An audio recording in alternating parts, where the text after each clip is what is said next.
चलो હવે ધ્યાન આપજો આજનો ટોપિક છે કાર્બોક્સિલિક એસિડ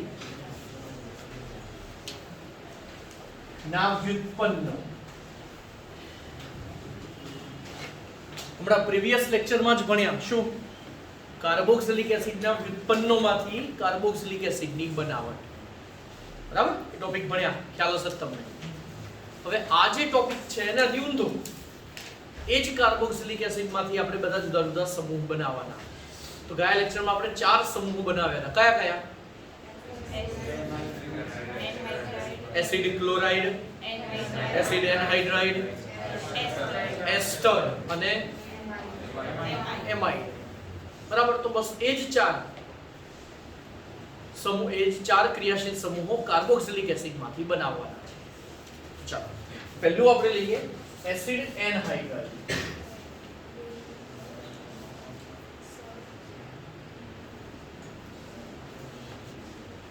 બોલો એસિડ એનહાઇડ્રાઇડ હવે આ જે એસિડ એનહાઇડ્રાઇડ છે આ એસિડ એનહાઇડ્રાઇડ નું સામાન્ય સૂત્ર છે RCO twice O કયું RCO twice O ચલો બનાવટ જોઈ લો ધારો કે એસિડિક એસિડ લઈએ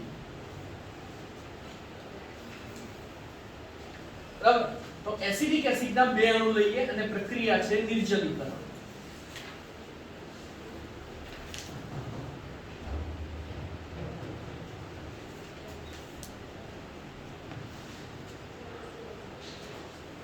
તો જો P2O5 ની હાજરીમાં આ જે ફોસ્ફરસ પેન્ટોક્સાઇડ છે એ પ્રબળ ભેજ શોષક છે પાણીનો અણુ શોષી લે ઇવન પાણીનો અણુ ના હોય તો બે જુદા જુદા અણુઓ સાથે જોઈન્ટ કરીને છેલ્લે પાણી તો શોષી લે બરાબર તો P2O5 સાથે ગરમ કરો અથવા તો H+ ઉદ્દીપકની હાજરીમાં એ કોઈ બી ખનિજ એસિડ એટલે કે H+ HCl ખનિજ એસિડ એટલે HCl HNO3 બરાબર કદાચ નામ યાદ હોય તો HCl મીઠાનો તેજાબ કહેવાય NaCl માંથી બને એટલે બરાબર H2SO4 એ ગંધકનો તેજાબ બરાબર અને HNO3 એટલે સુરોખારનો નાઇટ્રિક એસિડ સુરોખારનો તેજાબ સુરોખાર એટલે NaNO3 જેને આપણે કહીએ છીએ ચીલી સોલ્ટ પીટર બરાબર એટલે એની હાજરીમાં અહીંયા પ્રક્રિયા કેમ કે આ પોતે એસિડ તો છે જ પણ અહીંયા કામ શું છે પાણીનો અણુ શોષવાનું બરાબર થાય શું એક સાઈડનો H અને બીજી સાઈડનો OH શું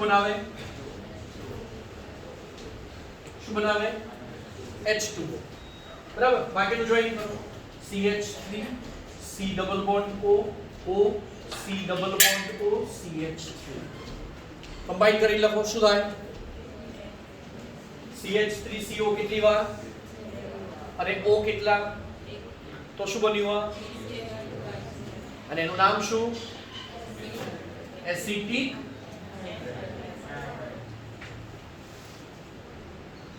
એનહાઇડ્રાઇડ હવે ચાલો હવે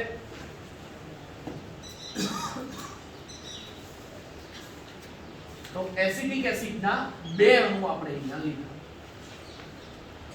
બરાબર ત્યારે આ પ્રક્રિયા થઈ ચલો હવે એક સેલ્ફમાં લખવાની થશે સેમ દીપક P2O5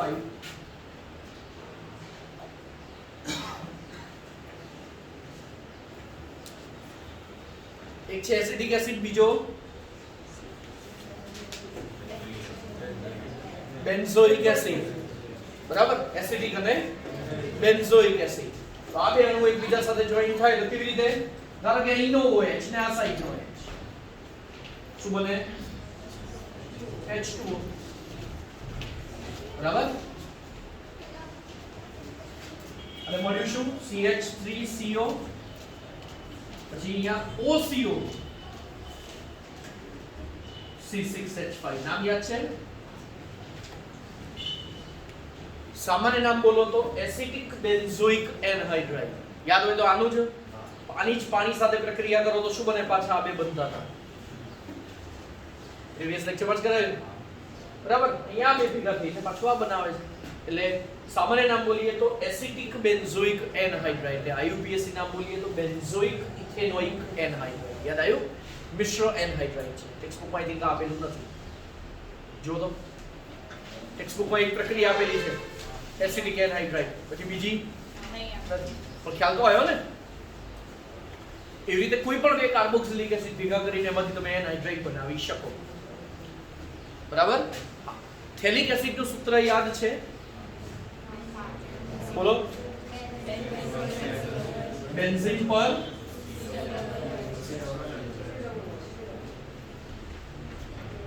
આ તો બેન્ઝોઇક એસિડ. કયા? પેરા, બેટા.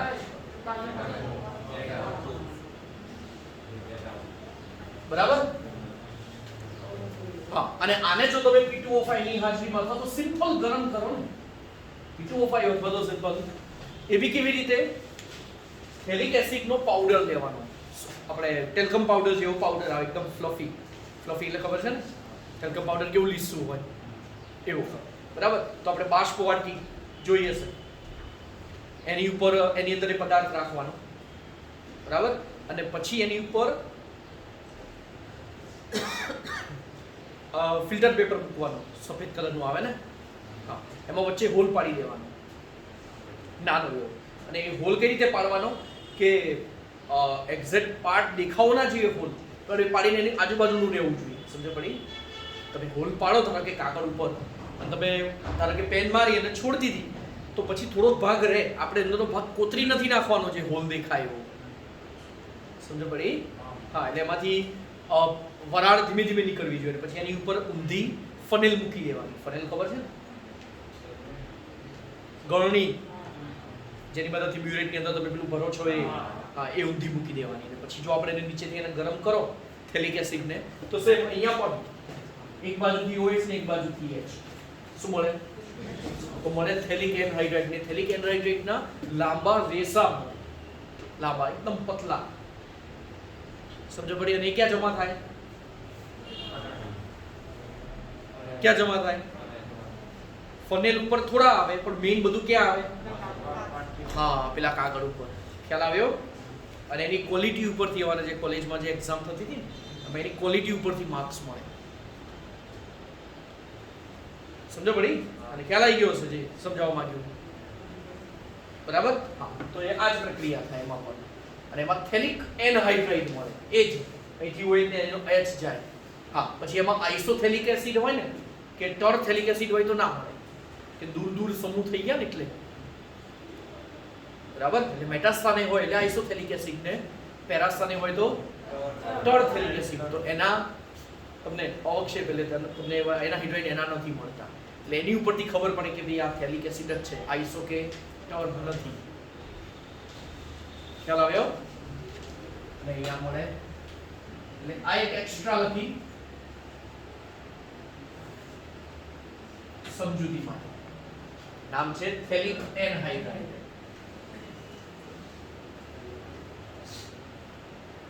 બરાબર? આનું નામ છે એસિટિક બેન્ઝોઇક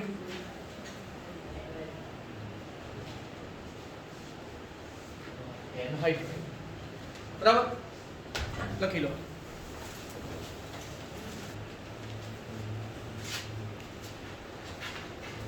નંબર 2 નામ છે એનું એસિડ ક્લોરાઇડ. સામાન્ય સૂત્ર છે RCOCl. ચાલો ધ્યાન અહીંયા. આ જે એસિડ ક્લોરાઇડ છે ટોટલ 3 રીતે બને છે. અને આ 3 સમીકરણ આપણે 10મા ચેપ્ટરમાં આવી ગયા છે. કેમ, એનું લોજિક શું છે પહેલા જોઈ લો. ધારો કે હું CH3COOH લઉં, નામ એસિટિક એસિડ. હવે સમીકરણ આ હતું આલ્કોહોલની. તમે SOCl2 સાથે પ્રક્રિયા કરો. SOCl2 એટલે થાયોનિલ ક્લોરાઇડ. સરસ. તો શું મળે? RCl. બરાબર? RCl.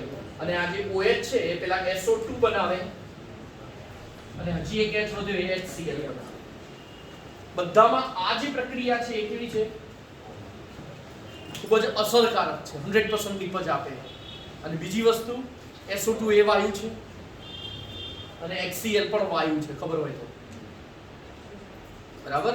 એટલે તમે જ્યારે આ બેને ઉકાળો એક સાથે આલ્કોહોલને SOCl2 સાથે તો એ વખતે SO2 વાયુ બી જુદો થઈ જાય અને એટલે પ્રક્રિયા મિશ્રણમાંથી બાકીના ઘટકો વાયુ સ્વરૂપે મુક્ત થઈ જાય એટલે બેની અંદર વધે શું ખાલી હેલાઇડ જે આપણે જોઈએ છે એટલે મળતા ઘટકો વાયુમય સ્થિતિમાં છે વધારે આડપેદાશો એટલે પછી એને મિશ્રણમાંથી પ્રક્રિયા મિશ્રણમાંથી દૂર કરવી એ એકદમ સરળ છે તો એ જ પ્રક્રિયા અહીંયા જો આની SOCl2 સાથે પ્રક્રિયા કરો તો HCl ને SO2 મળવાનું કેમ અહીંયા પણ પેલા OH ની જગ્યાએ Cl જ આવવાનું છે જોઈ લો જે અહીંયા હતું એ જ બરાબર અને મળતી નિપજ શું CH3COCl નામ છે એસિટાઇલ ક્લોરાઇડ બરાબર બનાવટ નંબર 2 જો આની પ્રક્રિયા PCl5 સાથે કરવામાં આવે તો સેમ અહીંયા બી OH ની જગ્યાએ Cl ચલો હવે શું વધ્યું OH ની જગ્યાએ Cl આવ્યો હવે વધ્યું શું આમાંથી P1 અને Cl4 તો એમાંથી પહેલા તો મળે POCl3 O ક્યાંથી આવ્યો જે OH છે એનો O હવે વધ્યું શું આમાંથી H અને આમાંથી એક Cl કેમ હતા કેટલા ટોટલ 5 ટોટલ 5 હતા એમાંથી એક તો અહીંયા OH ની જગ્યાએ આવ્યો એટલે 4 એમાંથી 3 POCl3 બનાવે એટલે એક H અને એક Cl શું બનાવે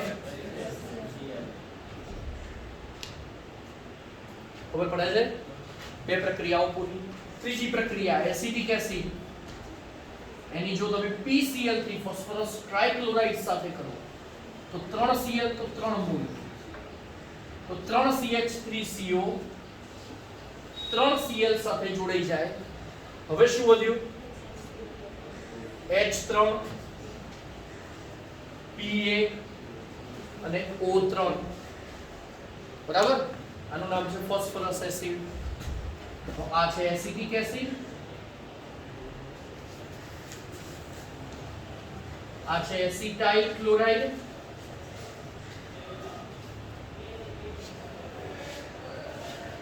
બરાબર અને સાથે મળે તમને H3PO3 બરાબર તો આ થઈ બીજા નંબરનો વ્યુત્પન્ન અને એની બનાવટ લખી લો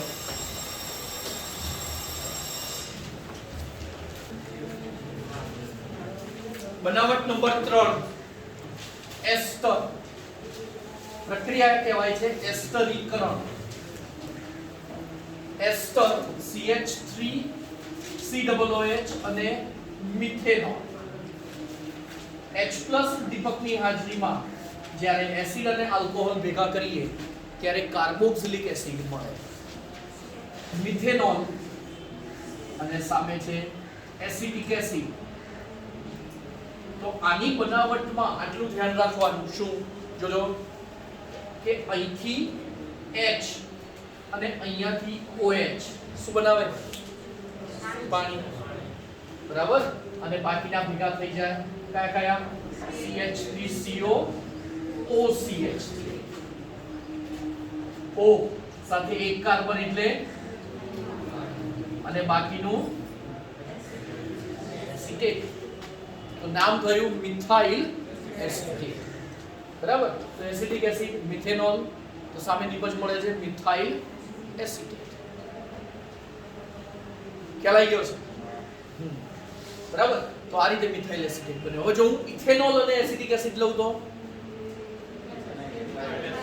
મિથાઇલ એસિટેટ બરાબર ધારો કે બેન્ઝોઇક એસિડ ને મિથેનોલ લઉં તો આલ્કોહોલ વાળા ભાગને આઇલ અને એસિડ વાળો ભાગ છે એને NOA તો મેં શું કીધું મિથેનોલ અને બેન્ઝોઇક એસિડ તો હા હવે સમજો પડી જશે બરાબર ચલો બીજી રીતે બોલું છું સાંભળજો ત્યાંથી જે કહું ફિનોલ અને ફિનોલ અને એસિટિક એસિડ તો પણ પ્રક્રિયા નિર્જળ AlCl3 ની હાજરીમાં થાય બરાબર ખાલી દીપક બોલવો પડે એમાં પણ બોલાય એટલે એસ્ટરીકરણ જ કહેવાય પણ એ જુદા ટાઈપનું બરાબર તો ફિનાઇલ એસિટેટ હા ઇન શોર્ટ આલ્કોહોલ વાળા ભાગને આઇલ કહેવાનું અને એસિડ વાળા ભાગને NO. આ યાદ રાખવાનું. પછી કોઈ બી આપે, યાદ હોય તો પેલા મેં ઊંધું શીખવાડ્યું હતું જ્યારે બનાવટ શીખવાડી ત્યારે, જે H છે એસિડ બનાવે, જે I છે આલ્કોહોલ બનાવે. યાદ આવ્યું? હા, આ એની ઊંધી પ્રક્રિયા છે. અને એ જુઓ, પાણીનો અણુ મુક્ત થઈને જ બને છે, બરાબર? એટલે આલ્કોહોલ વાળા ભાગને I અને એસિડ વાળા ભાગને NO. બરાબર? તો આલ્કોહોલ વાળા ભાગને I અને એસિડ વાળા ભાગને NO. તો આ પ્રક્રિયા છે એસ્ટરીકરણ. ચલો, ખ્યાલ આવી ગયો છે? આગળ હવે છે છેલ્લું એમાઇડ. બરાબર? ચલો હવે એ ધ્યાન આપજો. CH3COOH એની પ્રક્રિયા એમોનિયા સાથે કરો તો સૌપ્રથમ તો આ H+ મેળવીને એટલે શું બનાવે? NH4+ અને બીજું શું? CH3COO-. આનું નામ છે એમોનિયમ એસિટેટ. અને હવે જો તમે આને ગરમ કરો તો આમાંથી તમને મળશે CH3CONH2, પાણીનો અણુ મુક્ત થાય. અને એ જ પાણીનો અણુ અંદર ઉમેરીએ તો પાછો આપણને એસિડ અને એમોનિયા છૂટું પડે.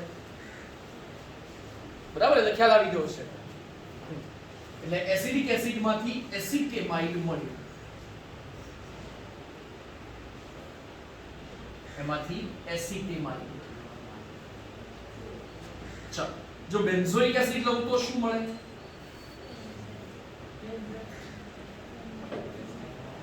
પહેલા મળશે એમોનિયમ બેન્ઝોઇડ. બરાબર? આ H+ આ મેળવી લે એટલે NH4+ અને બાકીનું બેન્ઝીન પર COO-. શું નામ આનું? એમોનિયમ બેન્ઝોઇડ.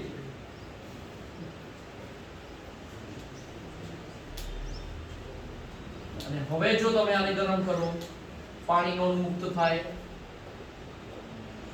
બેન્ઝીન પર CONH2, શું કહેવાય એને? બેન્ઝેમાઇડ. ઇઝી? ચલો આગળ. હવે જો બેન્ઝીન પર બે COOH હોય ઓર્થો સ્થાને, શું કહેતા હતા આને? થેલિક એસિડ. પ સાયલેન્ટ છે, બરાબર? એટલે પથી જ શરૂ કરવાનું, બરાબર? આની એમોનિયા સાથે કરો. ભાઈ અહીંયા કેટલા એમોનિયા છે? કેટલા COOH છે? 2. ત્યારે 2 મોલ એમોનિયા વપરાય. વિપક્ષ શું મળે? COONH4 COOH. આને શું કહેવાય? Ammonium phthalate. હવે આગળ આને ગરમ કરો એટલે 2 પાણીના અણુ મુક્ત થાય. એ તો ખ્યાલ છે ને? આમાંથી H2 અને આમાંથી H2 તો શું બને? ના, થેલેમાઇડ.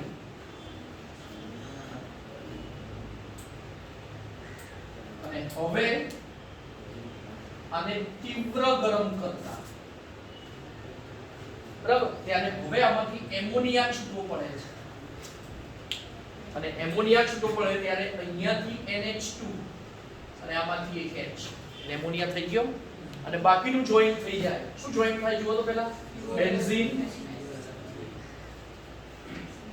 CO N અને H2 હતા જગ્યાએ H અને અહીંયા CO અને આનો NH2 ગયો અને આ જોઈન્ટ થઈ જાય. શું નામ આનું?